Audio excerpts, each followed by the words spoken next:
স্পষ্ট বার্তা দিচ্ছি, যখন আপনাদের সরকারে এই অবৈধ ফ্যাসিস্ট খুনি হাসিনা বারবার ক্ষমতায় অধিষ্ঠিত ছিল, সে সময় আপনাদের সরাসরি পৃষ্ঠপোষকতায় এই দেশের আইন শৃঙ্খলা রক্ষাকারী বাহিনীর নেতৃত্বে বারবার গুম হয়েছে ছাত্রদলের শত শত নেতাকর্মী, গুম হয়েছে, খুন হয়েছে। বিএনপি তার অঙ্গ সহযোগী সংগঠনের কয়েক হাজার নেতা কর্মীকে আপনারা খুন করেছিল। আমাদেরকে কোনো সমাবেশ করতে দেওয়া হয়নি। বাংলাদেশের প্রতিটি ক্যাম্পাস থেকে ছাত্রদলকে বিতাড়িত করে রাখা হয়েছিল। তারপরও আগে খুনি হাসিনা কোনো ষড়যন্ত্র আমাদের লিপ্ত হয়, যে ভাষায় কথা বলার প্রয়োজন ছিল ছাত্রদল সেই ভাষায় কথা বলেছে। যে ধরনের কৌশল জাতীয়তাবাদী ছাত্রদল, যুবদল, স্বেচ্ছাসেবক দলের সকল পর্যায়ের নেতা কর্মীদের মোকাবেলা করার জন্য মানসিক ও শারীরিক প্রস্তুতি রাখার আহ্বান নিয়ে বিদায় নিচ্ছি। বাংলাদেশ রাষ্ট্রপতি অমর হোক।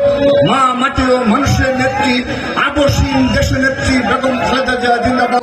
সবাইকে ধন্যবাদ। আসসালামু আলাইকুম। ভূমিকা পালন করেছে। বন্ধুরা আমার, বাংলাদেশের স্বাধীনতা সার্বভৌমত্বের প্রতি এটি একটি অবমাননা। দেশ মাতৃকার সাথে কেউ যদি অসম্মান করে, বাংলাদেশের মানুষ তা বরদাস্ত করবে না। আর সে কারণেই বাংলাদেশ জাতীয়তাবাদী যুবদল স্বেচ্ছাসেবক শেষ জনসভায় সভাপতিত্ব করছেন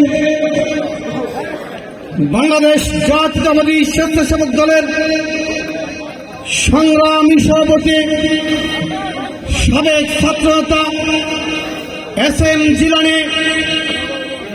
উপস্থিত রয়েছেন বাংলাদেশ জাতীয়তাবাদী যুবদল কেন্দ্রীয় নির্বাহী কমিটির সংগ্রামী সভাপতি। ভারতের কেন্দ্রীয় সরকার আমাদেরকে তিস্তার পানি দেয়নি, অথচ ভারতের সংবিধানে রয়েছে রাষ্ট্রের যে কোনো গুরুত্বপূর্ণ সিদ্ধান্ত তারা চাইলে রাজ্য সরকারের আপত্তিকে উপেক্ষা করতে পারে। তারা আমাদেরকে তিস্তার পানি না দিলেও ফেনী নদীর পানি কিন্তু তারা নিয়ে গিয়েছে। বন্ধুরা আমার, শুধু তাই নয়, আমাদের সমুদ্র সীমা থেকে তারা প্রতিনিয়ত মাছ ধরে নিয়ে যাচ্ছে। স্যাটেলাইটের মাধ্যমে আমাদের সমুদ্র সীমানার উপরে নজরদারি করছে। শুধু তাই নয় বন্ধুরা আমার, আমাদের পররাষ্ট্রনীতি কি হবে তাও তারা আমাদেরকে শিখিয়ে দিচ্ছে। আমাদের সমুদ্র বন্দরে আমাদের জাহাজ ভিড়ার পূর্বে তাদের জাহাজকে বৃত্তি দিতে হচ্ছে। শুধু তাই নয় বন্ধুরা আমার, বাংলাদেশের ডিফেন্স স্ট্র্যাটেজি কিংবা ডিফেন্স গোল এক্ষেত্রে ভারত আপত্তি জানাচ্ছে। বন্ধুরা আমার, বাংলাদেশের স্বাধীন সত্তা তাদের আচরণের কারণে বিভিন্ন সময় হুমকির সম্মুখীন হয়েছে। আমাদের আকাশ সীমানার উপর দিয়ে বিদেশের এয়ারলাইন্স যখন চলে, তার টাকা ভারত নিয়ে যাচ্ছে। বন্ধুরা আমার, আমরা বলতে চাই, স্বাধীনতার শুরু থেকে আজকে পর্যন্ত ভারত আমাদেরকে শোষণ করে আসছে। তাদের বিভিন্ন জাতীয় দিবসে আমরা শুভেচ্ছা বার্তা পাঠাই, জামদানি পাঠাই, আমরা তাদেরকে ইলিশ পাঠাই, কিন্তু দুর্ভাগ্যের বিষয় তারা আমাদেরকে ফেলানির লাশ উপহার দেয়, তারা ফেন্সিডিল পাঠায়, ইয়াবা পাঠায়। বন্ধুরা আমার, আমরা ভারতের উদ্দেশ্যে বলতে চাই, আমাদের রাষ্ট্রের সাথে তোমাদের রাষ্ট্রের বন্ধুত্ব হতে হবে, আমাদের জনগণের সাথে তোমাদের জনগণের বন্ধুত্ব হতে হবে। তা না করে তোমরা বাংলাদেশের একটি রাজনৈতিক দলকে এক চোখা ভাবে নিরঙ্কুশ সমর্থন দিয়ে যাচ্ছ।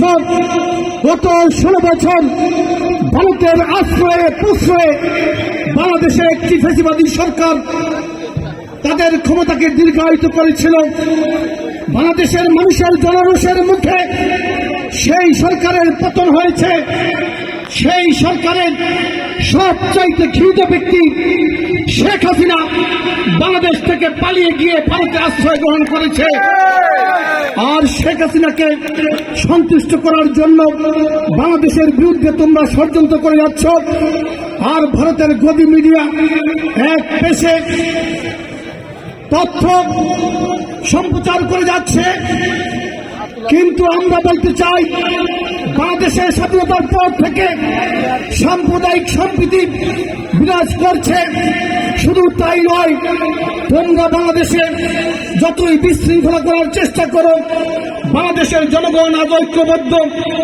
আগামী দিনে আমাদের বিএনপির ভারপ্রাপ্ত চেয়ারম্যান, আমাদের সাংগঠনিক অভিভাবক, দেশের নায়ক জনাব তারেক রহমানের নেতৃত্বে স্বাধীনতা সার্বভৌমত্বের বিরুদ্ধে যে কোনো ষড়যন্ত্রের বিরুদ্ধে বাংলাদেশের মানুষ ঐক্যবদ্ধ হয়ে মোকাবেলা করবে, এই আশাবাদ ব্যক্ত করে সবাইকে ধন্যবাদ জানিয়ে আমি আমার বক্তব্য শেষ করছি।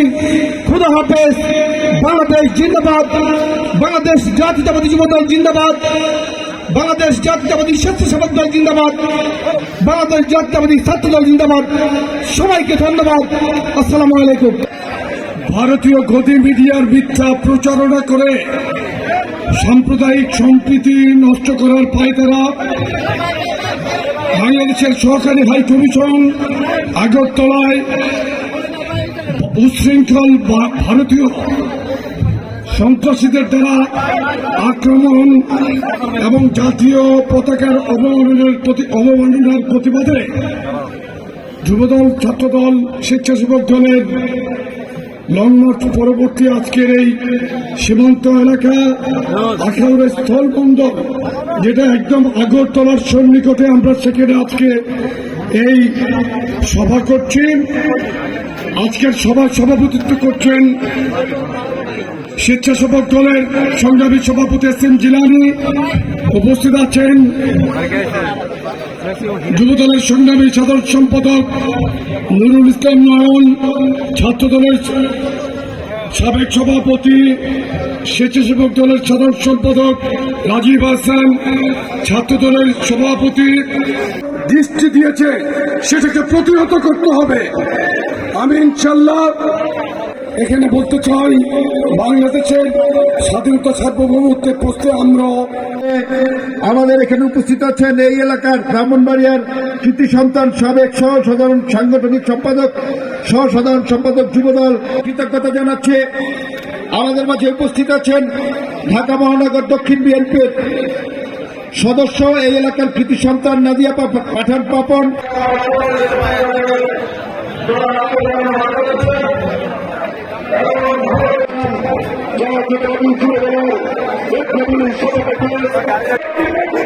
Thank you.